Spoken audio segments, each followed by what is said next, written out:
সংখ্যালঘু নির্যাতন তো হচ্ছে ভারতে, ভারতের এক একটা মসজিদ তারা ভাঙতেছে এখন। এটা এটা এটা একটা লক্ষণ, আস্তে আস্তে ওর মানচিত্র মসজিদের মতোই ভেঙে খান খান হয়ে যাবে ইনশাআল্লাহ। এরা যেমন অখণ্ড ভারত চায়, আমরাও অখণ্ড ভারতই চাই। আমরা চাই অখণ্ড ভারত হবে কালিমা লা ইলাহা ইল্লাল্লাহ মুহাম্মাদুর রাসূলুল্লাহ। আপনারা তো মনে করেন যে ভারত আমাদেরকে ঘিরে রাখছে, তাই না? আসলে ভারতকে আমরা ঘিরে রাখছি। এই দিক থেকে আমরা, এই দিক থেকে চায়না, এখান থেকে নেপাল, এখান থেকে ভুটান, এখান থেকে মায়ানমার, এখান থেকে পাকিস্তান, আর তার চেয়ে বাপ আছে আফগানিস্তান। আছেন আফগানিস্তান? ওদের সাথে কেউ পারছে এই পর্যন্ত? আফগানের ভাইরা নিজেদেরকে গড়ে নিচ্ছে, এখন গোছাচ্ছে। এখন কথা হচ্ছে, আমরা একটা কাপুরুষতার পরিচয় দিচ্ছি। নেপাল ওকে টাইম দেয় না, ভুটান টাইম দেয় না, মায়ানমার টাইম দেয় না, চায়না তো দেয়ই না, আর আমরা তাকে একেবারে প্রভুর আসনে বসায় রাখছি। আমরা কি দিছি? আমরা ইলিশ দেই, আমরা ট্রানজিট দেই, আমরা রেল দেই, আমরা বন্দর দেই, আমরা আর কি দেই?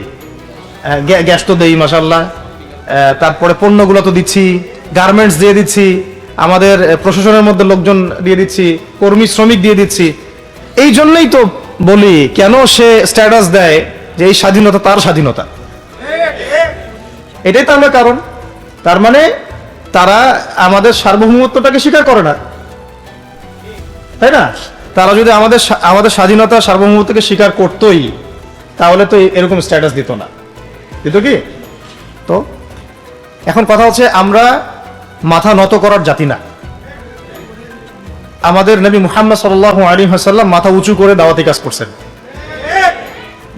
মার খেলেও কখনো তিনি মাথা নিচু করেন নাই। সাহাবায়ে কেরাম রাদিয়াল্লাহু আনহুম আজমাইন মাথা উঁচু করে দাওয়াতের কাজ করছেন, কারো সামনে মাথা নত করেন নাই, ইল্লাল্লাহ, আল্লাহ ছাড়া। মার খেয়েছেন, হিজরত করতে হলে হিজরত করেছেন, কখনো মানুষ গালি দিয়েছে, গালি সহ্য করেছেন, কখনো মদিনায় চলে যেতে হয়েছে, দেশ ছাড়তে হয়েছে, দেশ ছাড়ছেন, আবার কখনো ইসলামী রাষ্ট্র কায়েম করতে হয়েছে, রাষ্ট্র কায়েম করছেন। জিহাদ করার দরকার, জিহাদও করছেন, কেতালের দরকার, কেতালও করছেন, আস্তে আস্তে মক্কা বিজয় করছেন, করেন নাই? সিরাত পড়তে হবে, সিরাতের ধারাগুলো আমাদেরকে বুঝতে হবে। এখন আমরা শরীর, আমরা তাদের উত্তরসূরি। প্রথম কথা হচ্ছে, আমরা আমাদের নতজানু মনোভাবটাকে আগে ত্যাগ করতে হবে, এক নাম্বার। আর অতীতের জীবনের যে ভুল ত্রুটিগুলো দ্রুত সংশোধন করতে হবে। মানে এখন আর আমাদের হাতে অনেক লম্বা সময় আছে এমন না বিষয়গুলো। বাংলাদেশে তাবলিগের মেহনত, আমর বিল মারুফ নাহি আনিল মুনকারের মেহনত তো চলবে, মানে তাবলিগের মেহনত, দাওয়াতের মেহনতটা চলবে। যদি কখনো বাংলাদেশে দেখা যায় যে দেশের শত্রুরা বা দিনের শত্রুরা বা উগ্রবাদীরা এই দেশের স্বাধীনতা সার্বভৌমত্বের উপর আক্রমণ করে, তখন কি আমাদের উপরে জিহাদ ফরজ হবে কিনা? এখন যদি তাই হয়, এখন আপনাদের কি মনে হয়, এটার সম্ভাবনা আছে না নাই? এইটুকু ইন্টেলেকচুয়াল অবস্থা তো আপনাদের আছে, এটার সম্ভাবনাও হতে পারে, আজ হোক কাল হোক, হতেই পারে। তখন আমার প্রিপারেশনটা কি হবে সেটা আমাকে এখন জানতে হবে। আমার প্রিপারেশনটা কি হওয়া উচিত? প্রথম প্রিপারেশন হওয়া উচিত, আগের সমস্ত জিন্দগিতে যা করছি নিজেকে আল্লাহর দিকে ফিরাই নিয়ে আসে। এটা প্রথম কাজ। যে আল্লাহর দিকে ফিরে আসা নেই, তার সাথে না জিহাদের সম্পর্ক আছে, না কিতালের কোনো সম্পর্ক আছে, সে তো আল্লাহর পথেই নাই। তো প্রিয় যুবক ভাইয়েরা, আগে প্রথম কথা হচ্ছে, আগে আপনি আল্লাহর দিকে ফিরে আসেন, এক নাম্বার। দ্বিতীয় কথা হচ্ছে, এরপরে আমাদের প্রয়োজন শারীরিক প্রস্তুতি।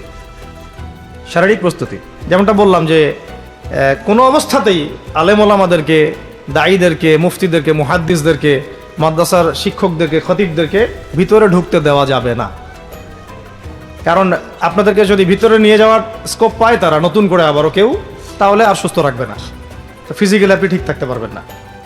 অতএব একটা সামাজিক প্রতিরোধ গড়ে তুলতে হবে সবসময়। মানে একটা এলাকার মধ্যে একজন আলেম আছেন, সেই আলেমকে এলাকা থেকে নিতে পারবে না, তাকে নেওয়ার আগে 100 জনের উপর গুলি চালাইতে হবে, এমন একটা মুভমেন্ট থাকতে হবে। প্রতিবাদ না করলে, আপনি বান্দরবনে যান, বান্দরবনের পাহাড়ি এলাকায় গিয়ে কোন একটা পাহাড়ি লোককে উঠাই নিয়ে আসেন, দেখি কত বড় সাহস আছে আপনার। আর্মি পর্যন্ত পারে না। কে পারে না? সেনাবাহিনী পারে না। পারে? পাহাড়িরা ওইখানে ঐক্যবদ্ধ হয়ে যায়, ওদের মহিলারা ঝাড়ু নিয়ে সামনে চলে আসে। এই আমাদের বান্দরবনের কথা বলতেছে। ওখানে যে কুকিচিং একটা ফ্রন্ট গঠন করছে সশস্ত্র বিদ্রোহীরা, ওই অংশটুকুকে নিয়ে একটা মাস্টার প্ল্যান আছে ওদের। ওই অংশটুকুতে তারা একটা খ্রিস্টান রাজ্য বা আল্লাহ একটা পাহাড়িদেরকে নিয়ে একটা রাষ্ট্র প্রতিষ্ঠা করতে চায়, এটা ওদের স্বপ্ন আর কি। এই উদ্দেশ্যে তারা হাঁটতেছে এবং তারা অস্ট্রের ভাষায় কথা বলে।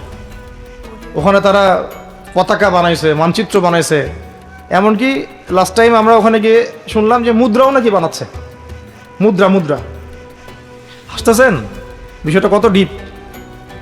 আমাদের রাষ্ট্রে যে কত সমস্যা, জানি না যারা দায়িত্বে আছে তারা কি করতেছে, আসলে কোন দিকটা সামাল দিচ্ছে। অর্থনৈতিক দিকটা দেখবে, না এই পাহাড়ি এলাকার সমস্যাগুলো মেটাবে, নাকি আমাদের মুসলিম উম্মার অভ্যন্তরীণ সমস্যাটা মেটাবে, না শহীদ ভাইদের খবর নিবে, না পঙ্গু ভাইরা যারা পড়ে আছে হাসপাতালে তাদের খবর নিবে? সিনেমা দেখতে বসে গেছে। কোন আক্কেলে সিনেমা দেখেন আপনি?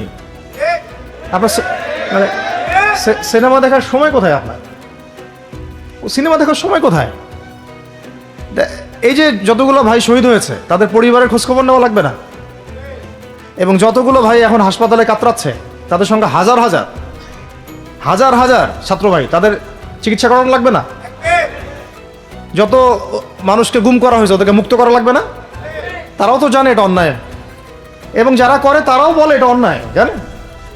যারা করে তারাও বলে এটা অন্যায়। এবং আমাকেও বলেছিল যে, আমি জিজ্ঞাসা করেছিলাম যে আমাকে যদি মানে প্রকাশ্য কোর্টে চালান করে দেওয়া হয় এবং জাতির সামনে বলা হয় যে আমাকে গুম করা হয়েছে, এবং এরপর যদি বলা হয় যে আমাকে গুম করার পরে কোনো রকমের নেগেটিভ কিছু পাওয়া যায় নাই তাই আমরা ছেড়ে দিয়েছে, এই কথাটা কি বলা যাবে কি যাবে না? তারা বলছে যে না, এটা বলা যাবে না, কারণ এই কাজটা তো মানবতা বিরোধী অপরাধ, এটা করলে তো বললে তো সবাই আবার বুঝে ফেলবে। তো এই হলো অবস্থা। ওখানে আমরা বুঝেছি যে বাংলাদেশের প্রশাসনে দুইটা ভাগ আছে। একটা ভাগ হচ্ছে মারাত্মক রকমের ইসলাম প্রিয় এবং দেশপ্রেমিক, মাশাআল্লাহ, আমরা তাদেরকে স্যালুট জানাই, মাশাআল্লাহ। কিন্তু আপনারা ভুল জায়গায় শ্রম দিচ্ছেন, আপনারা ভুল জায়গায় মেধা, শ্রম এবং আপনাদের জীবন নষ্ট করতেছেন। আপনাদের থাকা দরকার ছিল ওলামায়ে কেরামদের সাথে, তাহলে আপনাদেরকে টক্কর দিয়ে কেউ সামনে যেতে পারতো না।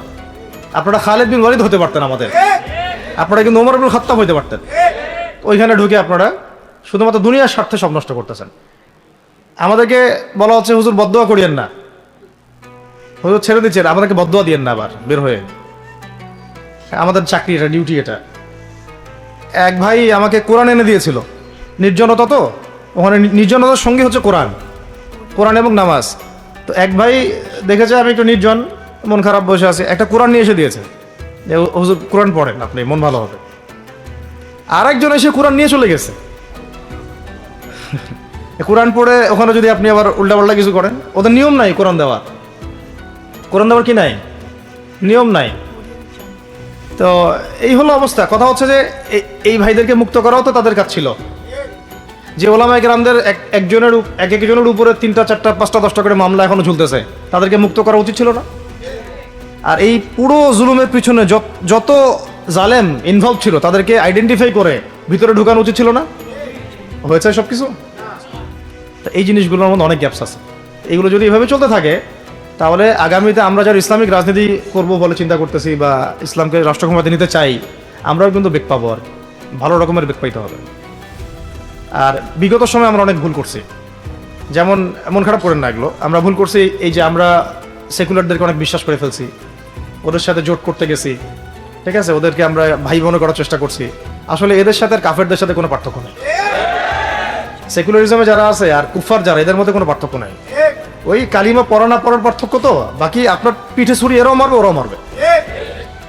আর আমি ছোট মানুষ, ছোট জায়গা থেকে বলতে চাই যে আমাদের যে ওলামায়ে কেরামগণ মাঠে আছেন, যে রাজনৈতিক দলগুলো আপনারা মাঠে আছেন, এবার আপনারা কোনো রুটির টুকরার জন্য লড়বেন না, এবার পুরা রুটি নিয়ে লড়বেন। প্রত্যেক আসনে প্রার্থী দিবেন আপনারা। যেহেতু এর বাইরে সিস্টেম, এখন অন্য সিস্টেমে যাওয়ার সুযোগ হচ্ছে না, তাহলে পুরা রুটিটার জন্য লড়তে হবে আপনাদের। আমাদের টার্গেট হচ্ছে এখন একটা ইসলামপন্থী সরকারকে রাষ্ট্র ক্ষমতায় নিয়ে যাওয়া। এটা আমাদের এখন প্রধান টার্গেট। এখন আমাদের এজেন্ডা স্পষ্ট, কোনো গোপন এজেন্ডা নাই। আমাদের কি নাই? কোনো গোপন এজেন্ডা নাই। আমরা চাই বাংলাদেশে এখন একটা ইসলামপন্থী রাষ্ট্র ব্যবস্থা গড়ে উঠুক, ইসলামপন্থী সরকার শাসন ক্ষমতায় আসুক। এটার জন্য আপনাদের সবার ভূমিকা আছে না? কেউ কথা দিয়ে ভূমিকা রাখবেন, কেউ লিখবেন, কেউ বলবেন, কেউ যেভাবে হোক আপনাকে ভূমিকা তো রাখতেই হবে। কারো বসে থাকার সুযোগ নেই এখন আর। এই রাষ্ট্রটাকে ইসলামিক রাষ্ট্র হিসেবে গড়ার দায়িত্ব এখন সবার কাঁধে আসছে।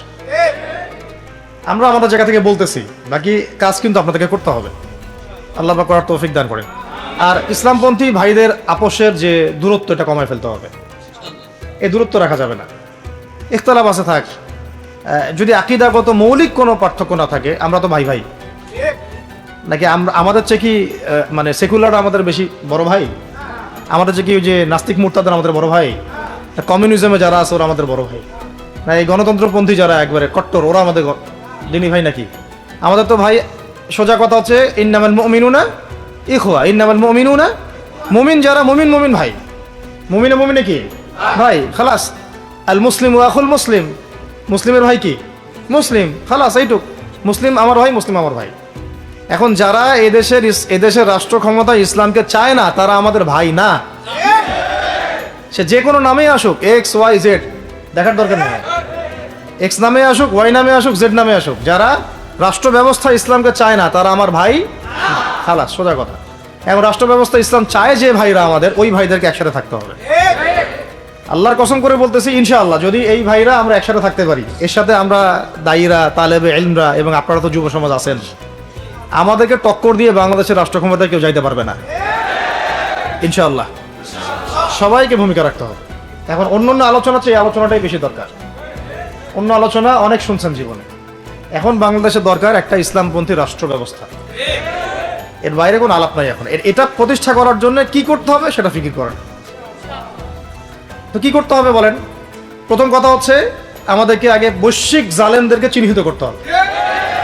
পুরো বিশ্বে কারা জালেম, এটা কি চিন্তা করো বাকি আছে? পুরো বিশ্বের সবচেয়ে বড় জালেম যে পশ্চিমারা, সবচেয়ে বড় জালেম ইসরায়েল, সবচেয়ে বড় জালেম আমেরিকা, এটা চিন্তা কি আপনার বাকি আছে? এই কথা বলতে যে ভয় পায়, তার তো নবীর ওয়ারিস হওয়ার দাবি করার উচিত না। এটা খোলামেলা, এটা সবাই জানে। সারা বিশ্বের জুলুমের কারখানা হচ্ছে ইসরায়েল। মানুষ ত্রাণ নিতে গেলে পর্যন্ত সেখানেও বোম্বের মানুষ হত্যা করছে। আমরা এটা দেখার মতো আর সাহসী নাই। অনলাইন এগুলো আমার দেখতে গেলে যে বাচ্চাদের অবস্থাগুলো আমাদের চোখের সামনে আসে, আমি স্কিপ করে চলে যাই। হয়তো কতটুকু দোয়া করতে পারি আল্লাহ ভালো জানে। দোয়া করে কি করব? আমার দোয়ার তো তার দরকার নাই। আমার দোয়ার তার কি দরকার আছে? আমাদের মতো পাপী মানুষের দোয়া দিয়ে তার কি হবে? এখানে তো স্পষ্ট যে পুরো বিশ্বের জালেমের শক্তির কেন্দ্রস্থল কোনটা, সেখান থেকে সব মাস্টার প্ল্যান হচ্ছে। আর যদি ওই ইসরায়েল, ওই আমেরিকার কোন সেবা দাসকে আমরা ক্ষমতায় নিয়ে আসি, আমাদের ভুল হবে না? ছাত্র ভাইরা এই ভুলটা করছে।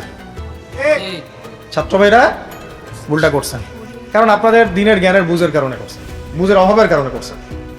ঠিক আছে, ঠিক আছে। এখন যে মানে সম্ভাবনা শেষ হয়ে গেছে এমনও না, কারণ এখন সবাই প্রতিবাদের ভাষায় কথা বলতে পারে। একটা রেভলিউশন ঘটানোর মতো সিচুয়েশন বাংলাদেশে আছে। অন্তত পক্ষে আমাদের ভাইদের মধ্যে আমরা দেখেছি, ছাত্র ভাইদের মধ্যে সাহস তো মাশাআল্লাহ অবশ্যই আছে, ডেডিকেশন আছে, জীবন দেওয়ার মানসিকতা আছে। তাদেরকে খালি নার্সিং করতে হবে, জীবনটা যেন ভুল পথে না যায়।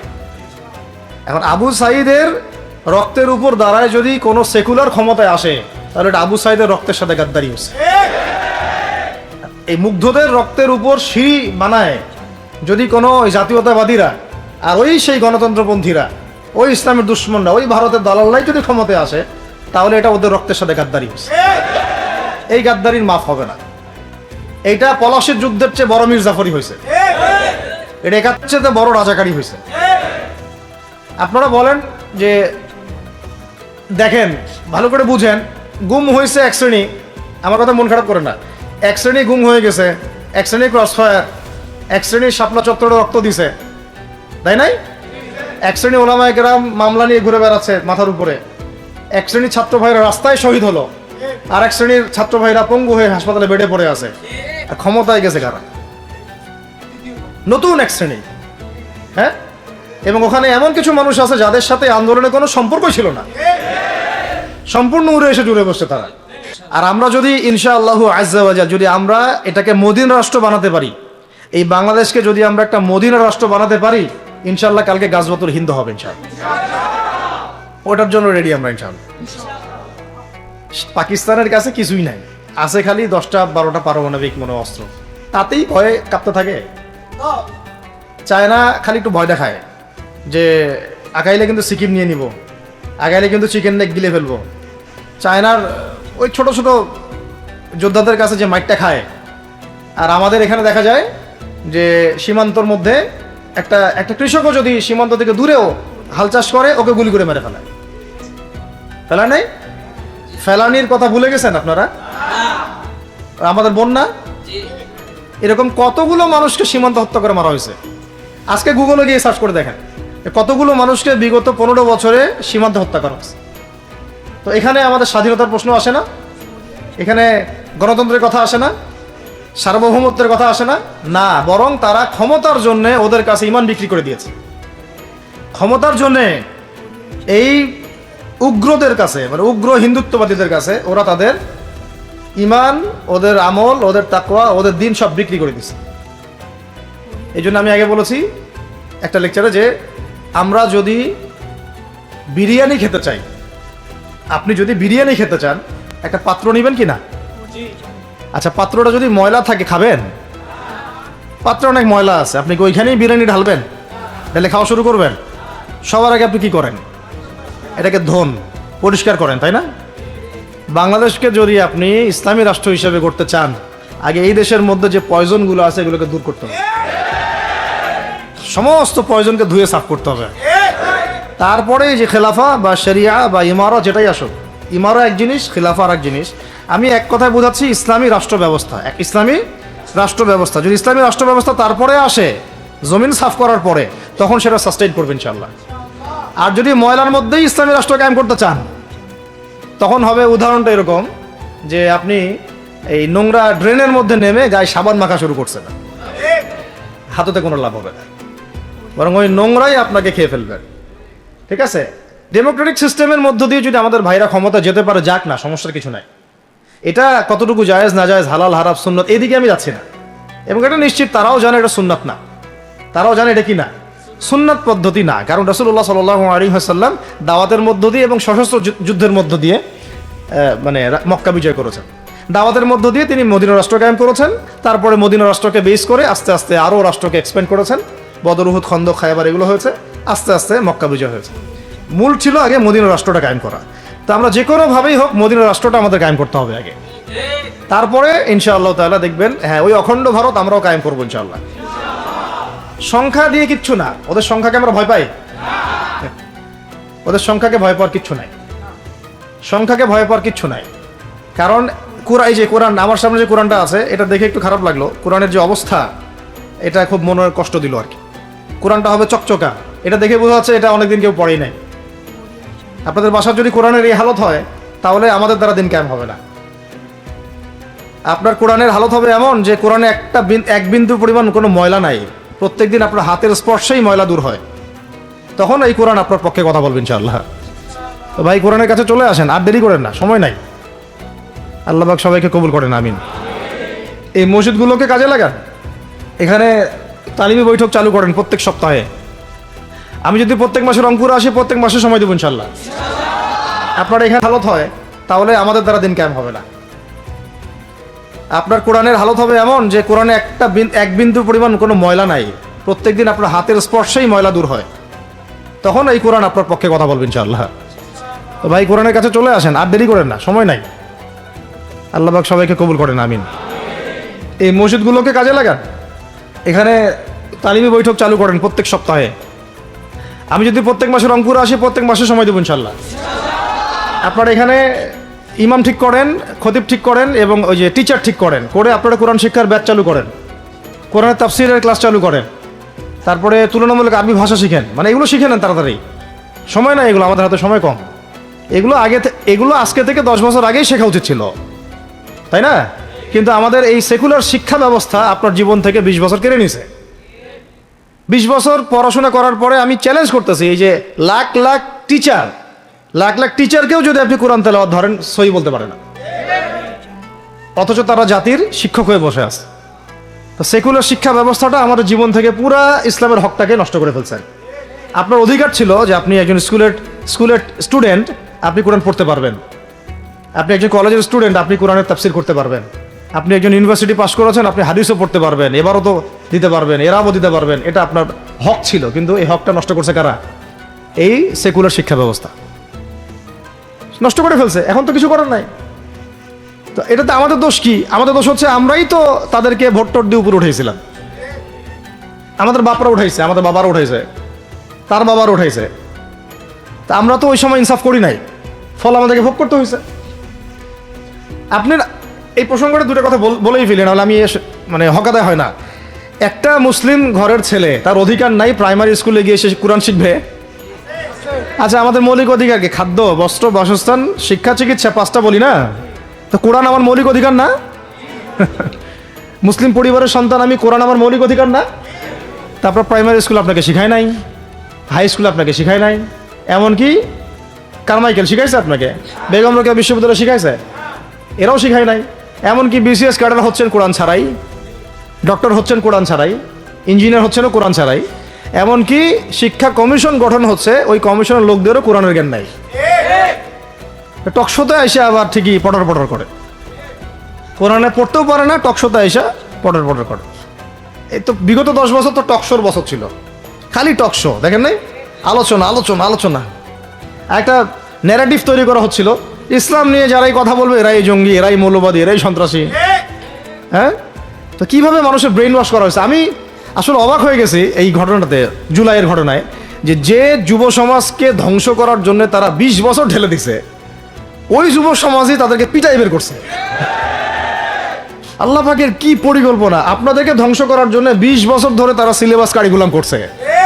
আপনাদেরকে শরৎচন্দ্র পড়াইছে, বঙ্কিমচন্দ্র পড়াইছে, হুমায়ুন আহমেদ পড়াইছে, হুমায়ুন আজাদ পড়াইছে, হ্যাঁ, শেক্সপিয়ার পড়াইছে, আর কত কি পড়াইছে। কোরআন পড়তে দেয় নাই, নামাজের স্বাধীনতা দেয় নাই, পর্দার স্বাধীনতা দেয় নাই। আমাদের বোন পর্দা করে পরীক্ষা দিতে গেছে, নেকাব খুলে ফেলা হয়েছে, কি করে নাই। কিন্তু ওই ছাত্র জনতার হাতেই পিটানি খাইতে হয়েছে। আল্লাহ পাকের দেখছেন কি একটা মিরাকেল, আল্লাহ পাকের কি মানে কুদরত, ক্যারিশমা। ঠিক কিরকম হয়েছে জানেন? ঘটনাটা হয়েছে এরকম যে ফেরাউনের ঘরেই মূসা আলাইহিস সালামকে আল্লাহ পাক বড় করছে। মাশাআল্লাহ। তো আপনাদেরকে ধ্বংস করার জন্যই কিন্তু এই পলিসিগুলো অ্যাপ্লাই করা হয়েছিল। এখন যে আল্লাহ পাকের রহমতে আপনারা বিপদে যান নাই, আলহামদুলিল্লাহ। এখন যেটা আল্লাহ পাক বোঝার তৌফিক দিচ্ছেন, দেখেন আপনারা কোরআন শিখতে পারতেন, এখানে পারেন নাই। শিক্ষা কমিশনের মধ্যে কোরআন নাই। শুধু তাই না, দেখেন 360 জন এমপি মন্ত্রীকে আপনি বসায় দেন, 360 জন এমপি মন্ত্রীকে বসায় তাদের সবাইকে শুধু কিচ্ছু না, আমি বলবো খালি সূরা ফাতিহা তিলাওয়াত করতে বলেন। পারলে শুধু মমতাজ পড়তে পারে নাকি?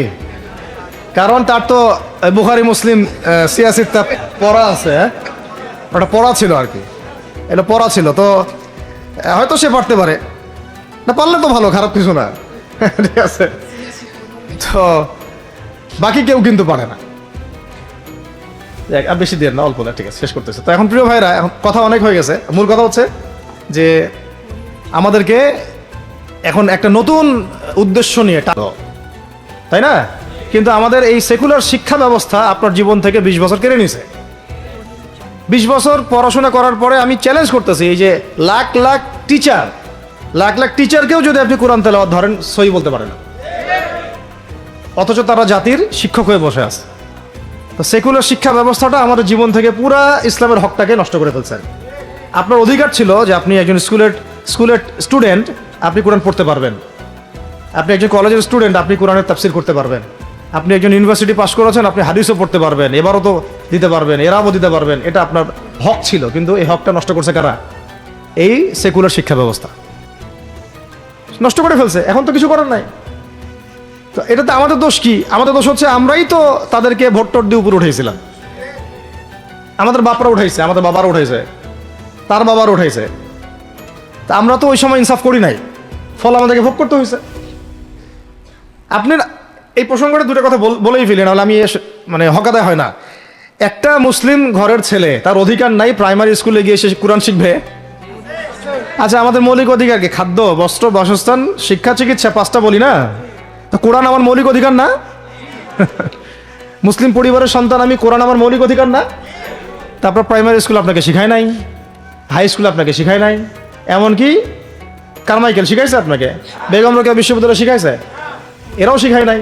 এমনকি বিসিএস ক্যাডার হচ্ছেন কোরআন ছাড়াই, ডক্টর হচ্ছেন কোরআন ছাড়াই, ইঞ্জিনিয়ার হচ্ছেনও কোরআন ছাড়াই। এমনকি শিক্ষা কমিশন গঠন হচ্ছে, ওই কমিশনের লোকদেরও কোরআনের জ্ঞান নাই। টকশোতে এসে আবার ঠিকই পটর পটর করে। কোরআনে পড়তেও পারে না, টকশোতে আইসা পটর পটর করে। এই তো বিগত 10 বছর তো টকশোর বছর ছিল, খালি টকশো, দেখেন নাই? আলোচনা আলোচনা আলোচনা, একটা ন্যারেটিভ তৈরি করা হচ্ছিল ইসলাম নিয়ে, যারাই কথা বলবে এরাই জঙ্গি, এরাই মৌলবাদী, এরাই সন্ত্রাসী। হ্যাঁ, তো কিভাবে মানুষের ব্রেন ওয়াশ করা হয়েছে। আমি আসলে অবাক হয়ে গেছি এই ঘটনাতে, জুলাইয়ের ঘটনায়, যে যুব সমাজকে ধ্বংস করার জন্য তারা 20 বছর ঢেলে দিছে, ওই যুব সমাজই তাদেরকে পিটাই বের করছে। আল্লাহ পাকের কি পরিকল্পনা! আপনাদেরকে ধ্বংস করার জন্য 20 বছর ধরে তারা সিলেবাস কারিকুলাম করছে। আপনাদেরকে শরৎচন্দ্র পড়াইছে, বঙ্কিমচন্দ্র পড়াইছে, হুমায়ুন আহমেদ পড়াইছে, হুমায়ুন আজাদ পড়াইছে, হ্যাঁ শেক্সপিয়ার পড়াইছে, আর কত কি পড়াইছে। কোরআন পড়তে দেয় নাই, নামাজের স্বাধীনতা দেয় নাই, পর্দার স্বাধীনতা দেয় নাই। আমাদের বোন পর্দা করে পরীক্ষা দিতে গেছে, নিকাব খুলে ফেলা হয়েছে, কি করে নাই। কিন্তু ওই ছাত্র জনতার হাতেই পিটানি খাইতে হয়েছে। আল্লাহ পাকের দেখছেন কি একটা মিরাকেল, আল্লাহ পাকের কি মানে কুদরত, ক্যারিশমা। ঠিক কিরকম হয়েছে জানেন? ঘটনাটা হয়েছে এরকম যে ফেরাউনের ঘরেই মূসা আলাইহিস সালামকে আল্লাহ পাক বড় করছে। মাশাআল্লাহ। তো আপনাদেরকে ধ্বংস করার জন্যই কিন্তু এই পলিসিগুলো অ্যাপ্লাই করা হয়েছিল। এখন যে আল্লাহ পাকের রহমতে আপনারা বিপদে যান নাই, আলহামদুলিল্লাহ। এখন যেটা আল্লাহ পাক বোঝার তৌফিক দিচ্ছেন, দেখেন আপনারা কোরআন শিখতে পারতেন, এখানে পারেন নাই। শিক্ষা কমিশনের মধ্যে কোরআন নাই। শুধু তাই না, দেখেন 360 জন এমপি মন্ত্রীকে আপনি বসায় দেন, 360 জন এমপি মন্ত্রীকে বসায় তাদের সবাইকে শুধু কিচ্ছু না, আমি বলবো খালি সূরা ফাতিহা তিলাওয়াত করতে বলেন। পারলে শুধু মমতাজ পড়তে পারে নাকি? কারণ তার তো বুখারী মুসলিম সিয়াসিতটা পড়া আছে, ওটা পড়া ছিল আর কি, এটা পড়া ছিল, তো হয়তো সে পড়তে পারে। না পারলে তো ভালো, খারাপ কিছু না, ঠিক আছে। তো বাকি কেউ কিন্তু পারে না। আর বেশি দেন না, অল্প না, ঠিক আছে, শেষ করতেছে। তো এখন প্রিয় ভাইরা, এখন কথা অনেক হয়ে গেছে। মূল কথা হচ্ছে যে আমাদেরকে এখন একটা নতুন উদ্দেশ্য নিয়ে, টার্গেট নিয়ে, একটা মিশন নিয়ে আগামীকাল থেকে পথ চলতে হবে ইনশাআল্লাহ। প্রথম গন্তব্যটা কি? আমরা বাংলাদেশকে একটা মদিনা রাষ্ট্র কায়েম করতে চাই। সেটা যদি করতেই হয় তাহলে আমাকে কার আদলে করতে হবে, কার সুন্নতে করতে হবে? নবী মুহাম্মদ সাল্লাল্লাহু আলাইহি ওয়াসাল্লামের তরিকায়। এবং তার তরিকার প্রথম কাজটাই হচ্ছে আগে ইলম শিখতে হবে। কি শিখতে হবে? এই মসজিদগুলোকে কাজে লাগান, মাদ্রাসাগুলোকে কাজে লাগান। এবং 2 নম্বর হচ্ছে ইলম একা একা শেখা যাবে না। ইলম একা একা শেখা যাবে না। 20 বছর তো আপনি একা পড়াশোনা করেন নাই, প্রতিষ্ঠান ছিল, ওস্তাদ ছিল, তাই না, টিচার ছিল। জুয়া খেলবে কেন? আপনারা প্রতিবাদী হবেন। এখানে গাঁজা খাবে কেন? আপনি প্রতিবাদী হবেন। মাদকের আকারা হবে কেন? আপনারা প্রতিবাদ করবেন। এখন তো আপনি পুলিশ প্রশাসনের অপেক্ষায় বসে থাকার সময় নাই তো এখন আপনার। একজন নেককার, মুত্তাকি, পরহেজগার মানুষ প্রত্যেকটা এলাকায় থাকা দরকার। আপনাদের মধ্যে একটা জামাআ বা কমিউনিটি থাকা দরকার, মানে একটা অ্যাসোসিয়েশন থাকা দরকার, যারা ওই এলাকাকে সংস্কারের কাজ করবে ইনশাআল্লাহ। অথবা বৃহত্তর সংগঠন যেগুলো আছে বাংলাদেশে, তাদের অঙ্গ সংগঠন হিসেবে আপনারা কাজ করতে পারেন। আল্লাহ পাক তৌফিক দান করেন। মানে একটা চেইন অফ কমান্ড গড়ে তুলতে হবে দেশব্যাপী। এটা অলরেডি আছে, এবং নতুন করেও যদি কেউ চায় যে আমি কিছু অ্যাসোসিয়েশন করব যেটা আমর বিল মারুফের কাজ করবে, নাহিয়ানিল মুনকারের কাজ করবে, তাহলে এটাও করতে পারেন ইনশাআল্লাহ। আর এর সাথে আমি বলবো যে আমাদের জান, মাল, সময়, শ্রম, কয়টা কথা বললাম? জান, মাল, সময় এবং শ্রম। জান, আমাদের মাল, আমাদের সময়, আমাদের শ্রম, এই 4টা জিনিসকে আল্লাহর জন্য ওয়াকফ করে দিতে হবে। দুনিয়াতে মুসাফির আমরা, দুনিয়াতে কি আমরা মুসাফির। আমাদেরকে পাঠানোই হয়েছে আল্লাহর ইবাদত করার জন্য। এবং শুধু একা ইবাদত করবো কেন? আমি কি স্বার্থপর? আমার পরিবারটাও করতে হবে। এবং শুধু পরিবার কেন করবো? আমার সমাজটাও করতে হবে, আমার রাষ্ট্রটাকেও করতে হবে। কারণ রাষ্ট্রীয় কাঠামোতে ইসলাম না থাকলে আমি সমাজ চেঞ্জ করতে পারবো না। আসলে সহজ কথা, সব কথা কিন্তু ওই গোড়াতে গিয়ে ঠেকতেছে। কারণ রাষ্ট্র ব্যবস্থায় যদি ইসলাম না যায়, রাজনীতির মধ্যে ইসলাম যদি না যায়, এবং একটা ইসলামিক শরিয়া ভিত্তিক বা ইমারা ভিত্তিক রাষ্ট্র যদি কায়েম না হয়, এই শব্দগুলো হয়তো তারা বুঝে না। মানে ইসলামী একটা রাষ্ট্র ব্যবস্থার কাঠামো যদি না থাকে, তাহলে আপনি ব্যাংকিং সিস্টেমকে সংস্কার করতে পারবেন না, সুদের মধ্যে সংস্কার আনতে পারবেন না, শুধু এনজিওর বিরুদ্ধে আপনি কোনো পদক্ষেপ নিতে পারবেন না, আপনি সমাজের এই যে ফাসাদ, নোংরামি, এগুলো বন্ধ করতে পারবেন না, আপনি এই যে কাদিয়ানি মতবাদের বিরুদ্ধে কিছু করতে পারবেন না, ওদের অর্থনৈতিক ডানা আপনি কাটতে পারবেন না, ওদের পলিটিক্যাল সাপোর্ট আপনারা কাটতে পারবেন না। তারপরে ওই জায়গায় ইসলাম না গেলে এই সাংস্কৃতিক আগ্রাসনগুলো কাটাতে পারবেন না। পাশের প্রতিবেশী রাষ্ট্রদের যে আগ্রাসী ভূমিকা, এগুলোর ব্যাপারে আপনি কোনো পদক্ষেপ নিতে পারবেন না। তাই ওই জায়গা পর্যন্ত যদি না যেতে পারি আমরা, তাহলে কথাগুলো শুধু বলাই হবে, কোনো বাস্তবায়ন হবে না। অতএব আমাদের মূল কাজ একটা, এখন ওই উপরের লেভেলে ইসলামকে নিয়ে যাওয়া। এই কাজগুলোর মধ্য দিয়ে আমরা ইসলামকে নিয়ে যাবো ইনশাআল্লাহ তাআলা। আর সর্বোপরি আসন্ন সময়গুলোতে যখন ওলামায়ে কেরাম, আমাদের বরেণ্য আলেমগণ, আমাদের বরেণ্য ওস্তাদগণ এবং আমাদের তুল্লাবরা, আমাদের জামাআগুলো, আমাদের ইমারাগুলো এবং আমাদের ইসলামী সংগঠনগুলো, তারা যখন মাঠে থাকবে তখন তাদেরকে একা ছেড়ে দেওয়া যাবে না। মই দিয়ে গাছে উঠায় মই টানা যাবে না। শাপলা চত্বরে এই কাজটা করছেন আপনারা, কিন্তু শাপলাতে কিন্তু এই কাজটা হয়েছে। ওখানে কিন্তু এতগুলো ভাইয়ের ওখানে শহীদ হওয়ার কথা ছিল না, এত সহজ ছিল না বিষয়টা। কিন্তু কিছু ভাই ছিল ওখানে আমাদের সাথে প্রতারণা করেছে, মই দিয়ে আমাদের কিন্তু মই টেনে নিছে, আমাদেরকে উপরে উঠাই দিছে। এরপর থেকে তো কত জেল, কত জুলুম, কত মামলা মোকদ্দমা, কত গুম হয়ে গেল শাপলার পর থেকে হিসাব করেন। তো এবার এই ভুলগুলো আর করতে যায় না, এই মুনাফিকিগুলো আর কেউ করতে যায় না আল্লাহর ওয়াস্তে। আপনারা ওলামায়ে কেরামদের সাথে থাকেন, হাত শক্ত করেন, মই দিয়ে আবার গাছে উঠায় মই টানে নিয়েন না। আমি কি বুঝাতে পারছি? বুঝতে পারি নাই মনে হয়। অর্থাৎ ওলামায়ে কেরামগণ যখন মাঠে থাকবেন, ইসলামী সংগঠনগুলো যখন মাঠে থাকবে, আপনাদেরকে আমরা পাশে চাই। পাশে পাবো তো ইনশাআল্লাহ। আল্লাহ পাক যেন আমাদের সবার এই আওয়াজকে কবুল করেন। আমিন। আল্লাহ পাক আমাদেরকেও কবুল করেন, আমাকে কবুল করেন, আপনাদের সবাইকে কবুল করেন। আমাদের গন্তব্য একদম স্পষ্ট, হয় খেলাফা না হলে শাহাদা, হয় খেলাফা না হলে শাহাদা। ইনশাআল্লাহ তাআলা দুটোর যেটাই হোক না কেন আমরা সফল। আল্লাহ পাক আমাদের সবাইকে কথাগুলো বোঝার ও আমল করার তৌফিক দান করেন। আমিন। أقول قولي هذا أستغفر الله لي ولكم ولسائر المسلمين. بارك الله لنا ولكم بالآية الحكيم إنه تعالى جواد كريم والرؤوف الرحيم.